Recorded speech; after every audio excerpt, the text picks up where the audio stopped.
안녕하세요. 좋은 아침입니다. 좀 늦었습니다. 죄송합니다. 기도드리겠습니다. 은혜가 풍성하신 하나님 감사합니다. 오늘도 첫 시간을 하나님 앞에 드릴 수 있도록 인도하시고 은혜 베푸시오니 감사합니다. 주님의 말씀으로 저희들을 가르쳐 주시고 오늘 하루도 영적 전투에서 승리하며 나아가도록 도와주시옵소서. 감사하며 예수님 이름으로 기도합니다. 아멘. 자, 오늘은 4월 17일 금요일 믿음의 방패입니다. 믿음의 방패. 전신갑옷 네 번째 말씀 전하도록 하겠습니다. 에베소서 6장 16절 말씀 같이 보시겠습니다. 이 모든 것에 더하여 믿음의 방패를 손에 드십시오. 그것으로써 여러분은 악한 자가 쏘는 모든 불화살을 막아 꺼버릴 수 있을 것입니다. 아멘. 로마 시대에는요, 임무와 역할에 따라서 각 부대에서 사용하는 방패가 여러 가지 종류가 있었는데요. 그 중에서도 특별히 두 가지가 눈에 띕니다. 두 가지 방패가 이제 대표적인 거였는데요. 한 가지 방패는 여러분 원반 던지기 아시죠? 원반 던지기 이렇게 하면 요만한 원반을 이렇게 던지잖아요. 그래서 서로 주고받고 하는데 그거보다 조금 더 큰 크기의 그 방패, 원반 크기의 방패가 있어요.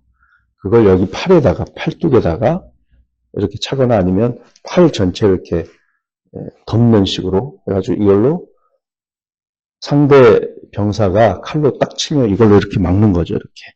이러면서 백병전에서 싸워 자신을 방어하는 데 썼던 작은 방패가 하나 있었습니다. 매우 가벼웠어요. 그래서 백병전에서 싸울 때는 긴 칼로 싸우기가 어렵습니다. 단검으로 싸웁니다. 짧은 칼. 그렇다고 이렇게 짧은 건 아니고, 짧은 칼로 싸우는데, 그걸 막기에 용이한 방패였죠. 그래서, 17절 말씀 보시면 다음 말씀에 그 성령의 검이라는 말씀이 나오잖아요. 그 검이 마카이라라는 단어거든요. 칼을 의미하는 헬라어 단어도 여러 개가 있는데 여기서는 마카이라예요. 단검을 의미하는 짧은 검입니다. 그래서 그 검을 막을 때 쓰는 이 손방패가 있었습니다. 그런데 오늘 믿음의 방패라고 할 때 이 방패는 그 손방패를 의미하는 방패가 아니고 다른 종류의 두 번째 방패를 의미합니다. 투레온이에요. 투레온. 투레온이라고 하는 헬라어인데 길이가 135cm, 넓이가 75cm입니다. 그러니까 이 정도,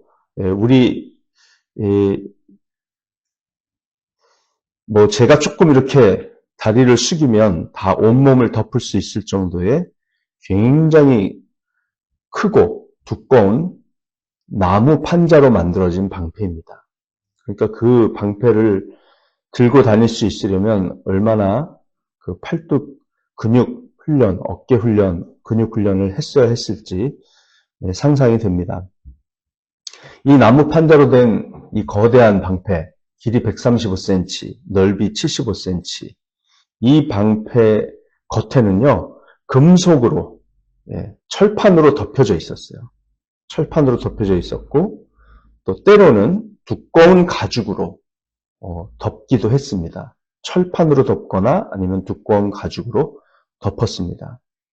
왜냐하면 그 당시는 화살 끝에다가요, 송진을 발라가지고 손뭉치 같은 걸로 해서 불을 붙여서 화살을 쏘았거든요. 그렇기 때문에 그런 것을 막으려면 반드시 이렇게 금속이나 가죽, 재질의 겉면을 가진 나무 방패가 필요했습니다. 그래야지만 그 불화살을 꺼뜨릴 수가 있었거든요.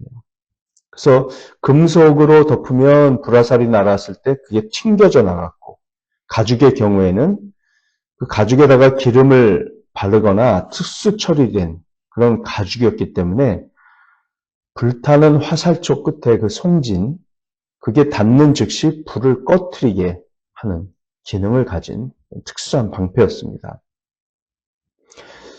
여러분 기억하시겠지만 오늘날의 사람들보다 옛날 사람들이 키가 더 작았다는 걸 알고 계시죠?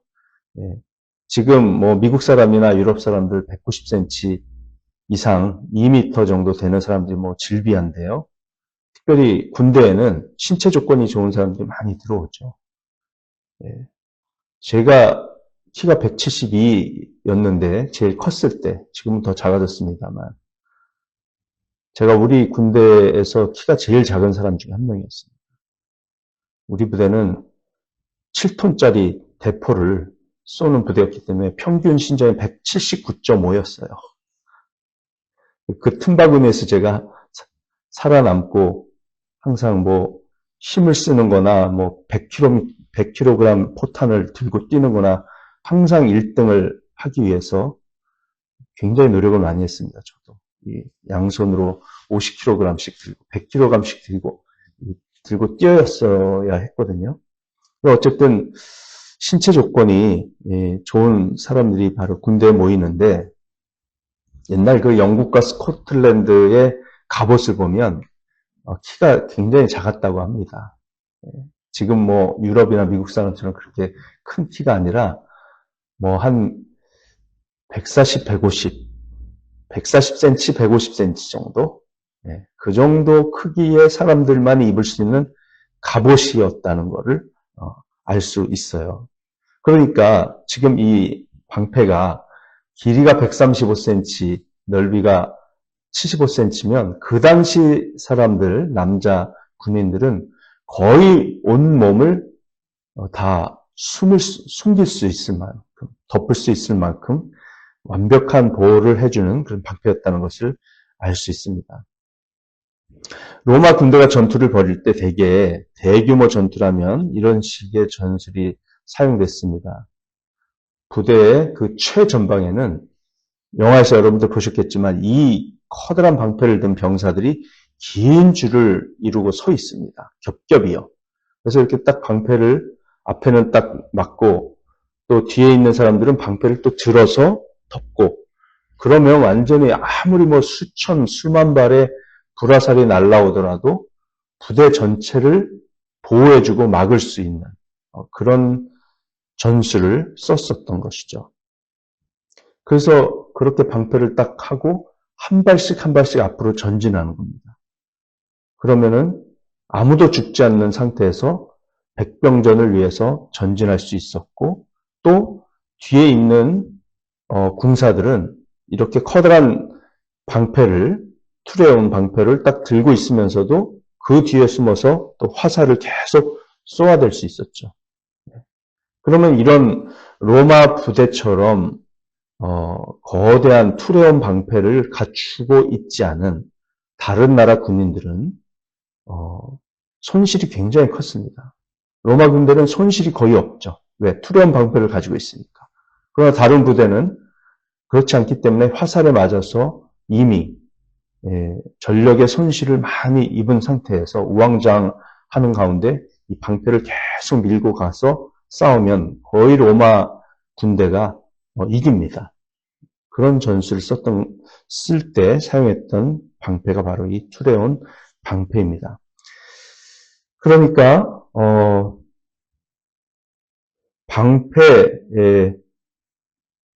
방패를 든 부대원들이 앞에서 계속 방패를 겹겹이 쌓아가지고 전진하고 또 뒤에 있는 군사들은 그 거대한 방패의 막이 뒤에서 화살을 쏘면서도 자신도 또한 투레온 방패를 가지고 있으니까 이중적인 보호입니다. 앞에 거대한 방패 마기가 자신을 보호해주고 또 자기 자신도 또 이 투레온 방패를 가지고 있기 때문에 군사들은 이중 보호를 받고 있었다라는 거죠. 그리고 앞에 부대도 자기 방패만 가지고 있는 게 아니라 다른 방패를 든 부대원들과 합세해서 거대한 방패 마기를 만들었기 때문에 이중 보호인 거죠. 자, 오늘 16절 말씀을 보면 이 모든 것에 더하여 라는 말로 시작합니다. 이 모든 것에 더하여. 그것은 바로 앞에 세 가지 무기를 말하는 것이죠.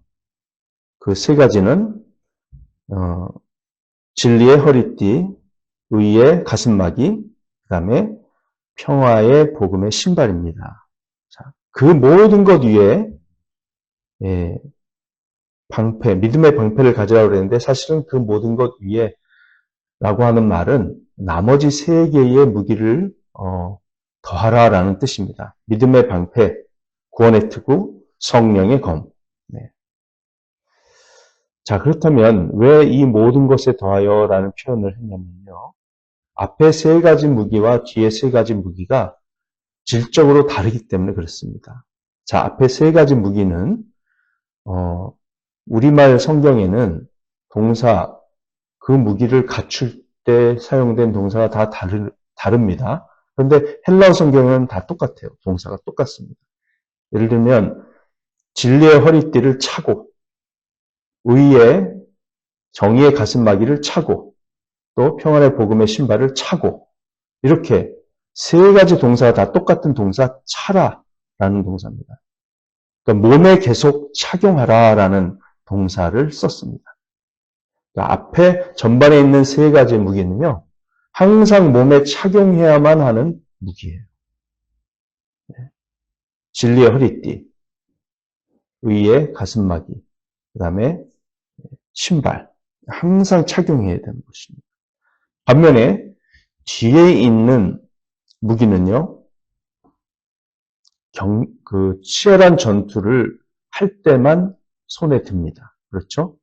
전투가 잠시 소강 상태에 접어들어서 휴식을 취할 때 병사는 진리의 이 허리띠나 또 가슴막이나 신발을 벗지 않습니다. 만일의 경우를 대비해서 군인들은 항상 그걸 착용하고 있어요. 그렇지만 현대 군인들은 좀 뭡니까? 철못을 벗어놓고 또 총을 내려놓죠. 그때도 그랬습니다.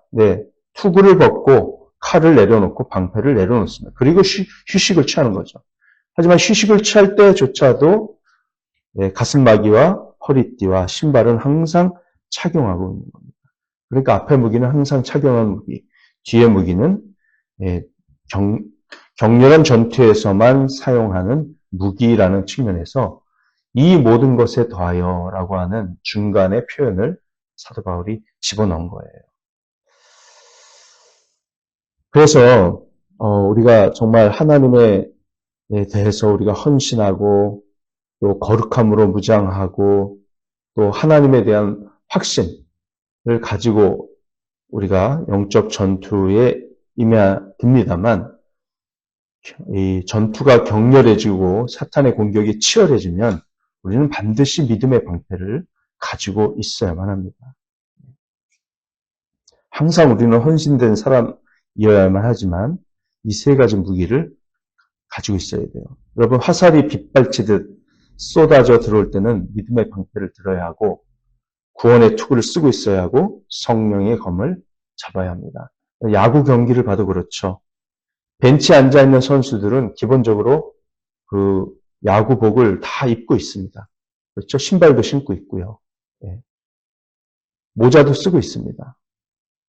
쓰고 있고, 이렇게 기본적인 모자 쓰고 있죠. 그런데 이제 자신의 타석이 돼서 앞으로, 나갈 때는 어떻게 합니까? 헬멧을 쓰죠. 또, 손에 장갑을 끼고 야구 배트를 듭니다. 그리고 여기 팔 보호대, 무릎, 발등 보호대 이런 걸 딱 착용하고 나갑니다.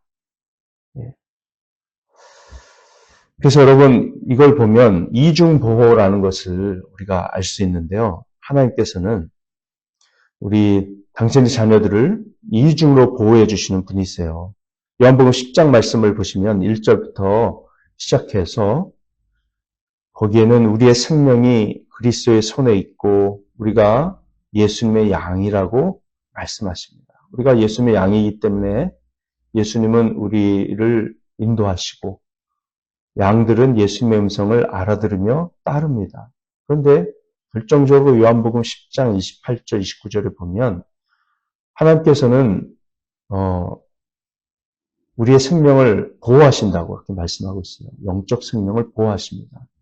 그래서 아버지께서 모든 것보다 크신 분이시기 때문에 하나님의 손에 붙들려 있는 우리 그리스도인들의 영적 생명은 절대로 사탄이 빼앗아 갈 수 없다라고 말씀합니다. 그런데 예수님의 손에도 우리가 붙들려 있고 하나님 아버지의 손에도 붙들려 있다라는 이중적인 표현을 요한복음 10장 28절 29절에서 말씀하고 있어요. 그러니까 우리 성도들은 이중적으로 보호를 받고 있는 겁니다. 예수님도 보호해 주시고 하나님 아버지도 우리를 보호해 주시는 것이죠. 이런 이중적인 보호의 개념이 바로 오늘 우리가 읽은 이 에베소서 6장 16절 말씀에도 그대로 녹아 들어가 있습니다. 믿음의 방패, 이중적인 보호입니다. 16절 말씀 보면 그 믿음의 방패로 사탄의 그 악한 자의 모든 불화살을 막을 수 있다 이렇게 말씀하고 있습니다. 자, 그러면 이 악한 자라고 하는 것은 그 포네로스인데요. 포네로스. 문자 그대로 나쁜 사람, 비열한 자, 비루한 자를 뜻합니다. 사탄을 의미하는 거죠. 사탄은 자신의 모든 악령들을 동원해서 이 불화살을 쏘아대고 있습니다. 우리 성도들을 향해서 계속 불화살을 쏘아대요. 우리는 그 믿음의 방패로 그것들을 무력화시켜야만 합니다. 계속 무력화시켜야 돼요. 조금만 방심하면 이 불화살이 날아와서 우리에게 상처를 입힙니다. 자, 이 악한 자라고 하는 이 용어가 이 전투의 본질을 우리에게 상기시켜 줍니다. 그리스도인의 삶은 악과의 싸움이에요. 그래서 그리스도인의 영적 전투는 본질적으로 도덕적인 싸움입니다. 그리고 하나님께서 하라고 하신 것, 하지 말라고 하신 것에 대해서 우리가 순종하느냐 순종하지 않느냐의 문제에 귀결됩니다. 오늘날 여러분 한국에서 얼마나 그 좌파 사람들이 낙태법을 통과시키려고 애를 쓰는지 아시죠? 거의 태어나기 직전에 8개월 이상 된 그 태아들을 낙태시킬 수 있도록 그걸 합법화시키는 법안을 계속 통과시키려고 합니다.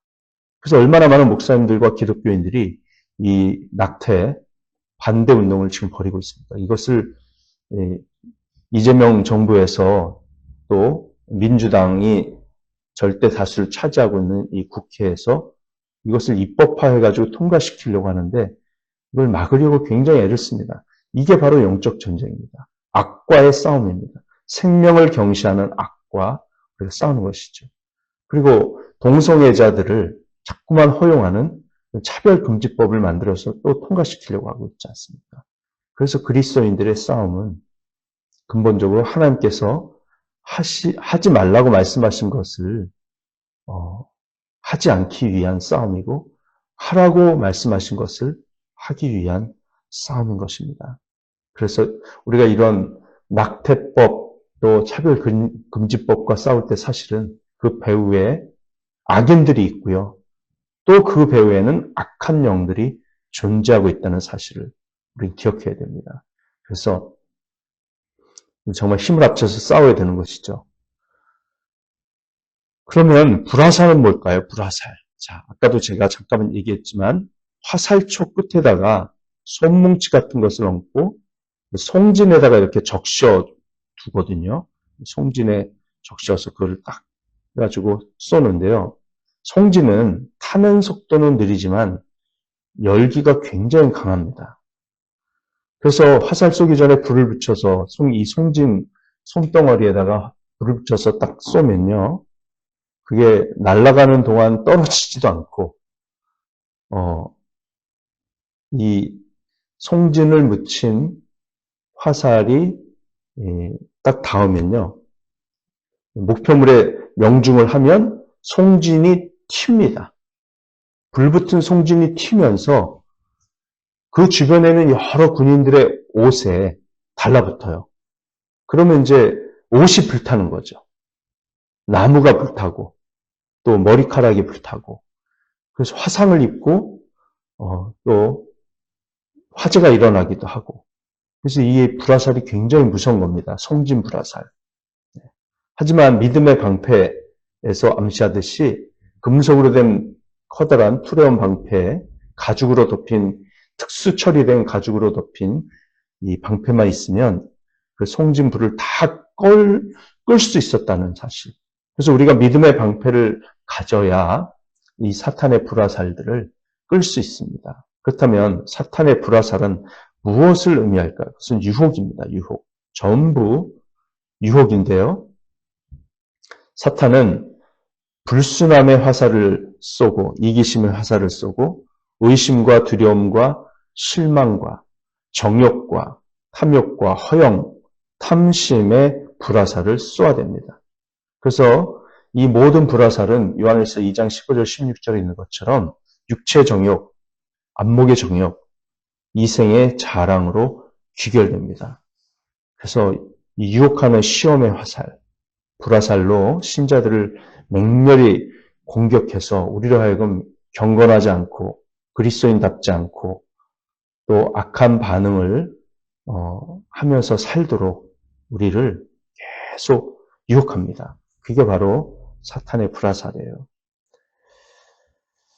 그래서 우리는 서로 힘을 합쳐가지고요. 믿음의 방패로 앞에 그 전진 부대원들이 막 믿음의 방패로 거대한 방패 마기를 형성했던 것처럼 우리들도 서로 격려하면서 신앙생활에서 공동 전선을 펴야 되는 것이죠.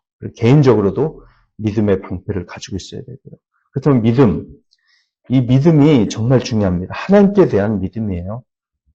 하나님께 대한 확신, 그리고 하나님의 말씀이 진리이고 그 말씀이 당장 보면 유익이 되지 않아 보이더라도 그 말씀에 내가 순종할 때 진정으로 나에게 유익이 있고 하나님께서 나에게 축복을 주시고 내 인생이 진정으로 이익을 얻는 인생이 될 수 있다라는 그것을 분명히 믿는 것, 그게 바로 믿음입니다.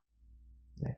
우리는 하나님께서 세상을 창조하셨다는 것을 믿고 예수님께서 십자가에 죽으셨다가 3일 만에 부활하셨다는 것을 믿고 그분이 다시 오실 것을 믿으며 천국과 지옥이 확실하게 존재한다는 것을 믿어야 합니다. 그것이 바로 믿음의 방패의 기본 요소예요. 그리고 하나님께서 말씀하신 모든 것은 다 진리이기 때문에 하나라도 소홀히 해서는 안 된다라는 것을 믿고 사는 것, 그것이 바로 믿음의 방패입니다. 하박국 2장 4절에서 의인은 믿음으로 말미암아 살리라고 그랬죠. 로마서 1장 17절도 그 말씀을 인용해서 의인은 믿음으로 말미암아 산다고 그랬습니다. 갈라디아서 3장 11절도 똑같은 구절을 인용했고 히브리서 10장에서도 그 말씀이 또 반복해서 나옵니다. 이만큼 믿음으로 사는 것이 바로 하나님을 믿는 사람들, 우리 그리스도인들이 의인으로서 살 수 있는 방법이라는 것을 반복해서 성경은 강조하고 있어요. 여러분, 세상은 사실 믿음이 없으면 살 수 없는 곳이죠. 여러분, 버스 타면 사고가 안 날 거라는 믿음으로 타죠. 지난주 이경미 권사님이 앞에 버스를 탔는데 사고가 났다고 그랬죠. 앞차가 사고가 나가지고. 그렇습니다. 비행기 탈 때나 버스 탈 때 믿음이 있으니까 타는 거죠. 근데 솔직히 조금 두렵기도 하잖아요. 근데 그 두려움이 막 극도로 그렇게 커지면 우리가 어떻게 살아요? 기본적으로 그래도 괜찮겠지 하는 믿음이 있으니까 우리가 살 수 있는 거죠. 옛날에 그 미국에서 켄터키주에 사는 사람들이 마을에 거대한 그 우물 창고가 있는데 그 물을 몇백 년을 마셨다고 그래요. 몇백 년. 그 물이 깨끗할 거라는 믿음으로 계속 마셨는데 나중에 이제 그 수도 시스템을 바꾸느라고 그걸 이제 전환하면서 저수조를 다 비웠더니 그 속에 온갖 죽은 동물들, 시체들이 막 질비했고, 그런 게 이제 발견돼가지고, 우리 인간들이 아무리 믿음을 가지고 뭘 하더라도, 결국, 실제로 확인해 보지 않으면 믿을 만한 게 아니다라는 것을 이제, 알 수 있는데요. 사람들은 그렇게 말합니다. 명언 중에 올리버 웬델 홈즈라는 사람이 쓴 명언이 있습니다. 살 만한 가치가 있게 만드는 것은 무언가에 대한 믿음이다. 예, 믿음이 없으면 우리 인생을 살 수 없습니다. 그런데 정말 믿을 만한 존재에 대한 믿음을 가지고 사느냐, 헛된 것에 대한 믿음을 가지고 사느냐의 문제인 거죠. 사람들은 대부분 자기 자신을 믿고 또 자신이 모아놓은 돈을 믿고 자신이 쌓아놓은 명성과 자신의 실력을 믿고 인간관계를 믿습니다. 그렇지만 그것은 우리가 신뢰할 만한 것이 아니죠. 영원히 신뢰할 분은 하나님밖에 없고 주님의 약속의 말씀, 주님의 명령의 말씀만이 우리가 믿고 신뢰할 수 있는 유일한 대상인 줄 믿습니다. 예, 그 믿음을 잃는 순간 사탄의 불화살을 맞게 되는 거예요. 여러분, 에덴 동산에서 일어났던 일들을 한번 기억해 보십시오. 하와가 한 번도 죄를 지어본 적이 없는 그 하와, 순진하고 착하고 거룩하고 깨끗한 그 하와가 직면한 상대는 누굽니까? 하와가 좋아하던 뱀입니다. 하와가 뱀을 싫어했다면 아예 대화조차 시도하지 않았을 거예요. 하와는 뱀을 귀여워했어요. 사랑스러워했습니다.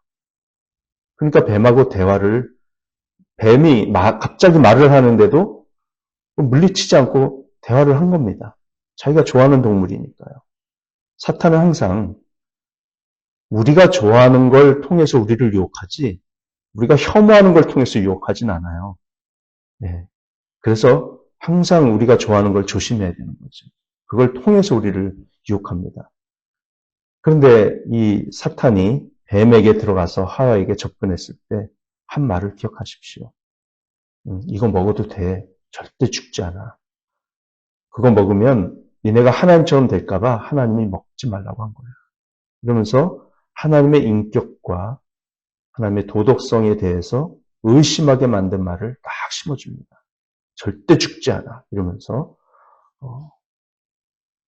하나님의 말씀을 정면으로 어기는 것에 대한 그 확신을 갖게끔 하는 이것이 바로 사탄의 전략입니다. 오늘날 우리 그리스도인의 삶 가운데도 이런 전략을 계속 씁니다. 여러분, 오늘날의 젊은이들이 펑펑이 넘어지는 죄가 뭡니까? 성적인 죄죠. 성적인 죄. 결혼을 한 번도 해본 적이 없는데 50번도 넘는 성관계 경험이 있는 젊은이들. 그러면서 하나님은 참 좋으신 분이야. 성을 주셨잖아. 너무 즐겁잖아. 이렇게 말해요. 근데 결혼을 하지 않아요. 결혼을 쉽게 생각합니다. 그렇게 하면 하나님의 축복을 다 놓치게 되고 정말 그 인생은 비참해질 수밖에 없는 거죠. 오늘날 어린아이들이 왜 그렇게 비참해집니까? 책임지지 않는 부모들. 즐기기만 하고 가정을 보호하지 않고 자녀를 보호하지 않는 무책임한 어른들 때문에 아이들이 불행하지 않습니까? 그래서 이런 사탄의 거짓말에 속아 넘어가지 않도록 하려면 정말 하나님의 말씀이 진리이고 그것이 인생을 결판내고 판가름내는 진리의 말씀이라는 확신을 우리가 가져야 되고 우리가 심어줘야 하는 것이죠. 그래서 내일 조금 더 자세히 이 말씀을 다음 주에 하겠습니다만 사탄은 거짓말쟁이입니다. 요한복음 8장 44절에 있는 것처럼 거짓의 아비입니다. 사탄의 말에 계속 우리가 속아 넘어가서 하루에도 몇 번씩 우리가 죄를 짓지 않습니까? 이거 괜찮지 않을까? 하면서 죄를 짓습니다. 근데 괜찮지 않을까 할 때 그 생각이 정조준하는 것은 뭡니까? 하나님의 진리의 말씀을 우리가 분명히 아는데도 그 말씀을 잠깐 안 지켜도 안전하지 않을까? 괜찮지 않을까 하는 속임수에 넘어가게 만드는 거죠. 그러니까 우리는 그 순간, 죄를 짓는 순간은 하나님의 말씀을 믿지 않는 겁니다. 하나님을 우리는 믿지 않는 거예요. 그 순간만큼은 그 말씀이 생명이고 그 말씀이 능력이고 그 말씀이 축복인 것을 믿지 않는 겁니다. 그 말씀을 지키지 않을 때, 불순종할 때 축복이 아닌 저주가 오고 징계가 오고 고통이 온다는 사실을 믿지 않는 거예요. 경계심을 푸는 거예요. 이것이 매일매일의 선악과 싸움입니다. 그래서 사랑하는 여러분, 우리가 정말 죄를 심각하게 여기고 더욱더 경건하게 주님의 말씀을 믿고 그 말씀에 헌신해서 함께 승리하는 저희들 되길 원하고 여러분과 제가 함께 만들어가는 이 아이노머리 교회, 우리의 신앙의 공동체가 정말 진리의 말씀에 대한 확신과 순종과 경험을 통해서 세대를 거듭할수록 더욱더 강력한 말씀에 대한 믿음의 공동체, 하나님의 말씀을 믿고 순종했을 때 얼마나 하나님께서 영적으로 우리를 축복하시고 거룩하게 만드시고 영향력 있는 공동체로 만드시는가에 대한 분명한 그 증거로서의 개개인 신자들의 삶과 교회의 영적 증거가 될 수 있도록 우리가 그렇게 세워나가기를 간절히 소망합니다. 그를 위해서 정말 우리는 서로를 필요로 합니다.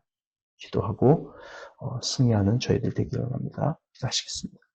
아버지 하나님, 오늘도 저희들 가르쳐 주셔서 감사합니다. 바쁜 하루가 시작됩니다. 하나님, 그 가운데서도 믿음을 잃지 아니하고 주님의 말씀을 기억하며 순종하는 저희들 되게 하시고 또 하나님의 말씀을 순간적으로 의심하고 불순종하고 하나님을 믿지 않아서 죄를 지었더라도 다시금 주님 앞에 나아가 십자가의 보혈로 죄를 용서받고 정결케 되어 항상 주님의 말씀을 믿고 따르는 믿음의 승리자들 되게 하여 주시옵소서. 감사하며 예수님의 이름으로 기도합니다. 아멘. 네, 사랑하고 축복합니다. 오늘도 승리하시기 바랍니다.